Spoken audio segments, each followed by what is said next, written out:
United States of America president Donald ట్రంప్‌కి ఈరోజు one of the biggest shock అండి.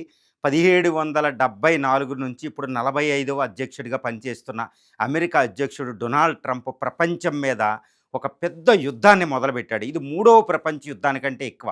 అదే టారిఫ్ వార్ లేదా ట్రేడ్ వార్.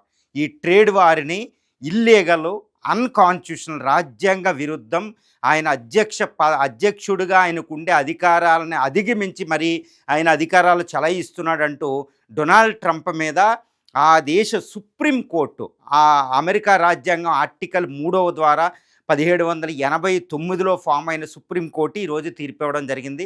ఇది మళ్ళా ఏప్రిల్ 2 ఏది ఎగ్జిక్యూటివ్ ఆర్డర్ 14/2/54 ప్రకారం ప్రపంచంలో అన్ని దేశాల మీద 10 నుండి 50% టారిఫ్‌లు విధించడం జరిగింది. ఈ టారిఫ్‌ల నుంచి కలెక్ట్ చేసిన $175 బిలియన్, అంటే సుమారు ఒక 30 లక్షల కోట్ల రూపాయలను కూడా ఆయా దేశాలకి వెనక్కి ఇచ్చేయండి. ఇది రాజ్యాంగ విరుద్ధం. ఇల్లీగల్‌గా మీరు అధ్యక్షుడు తన అధికారాన్ని మించి మరి టారిఫ్‌లు విధించాడు అని ఇప్పుడు supreme court, United States of America supreme court ప్రకటించడం జరిగింది.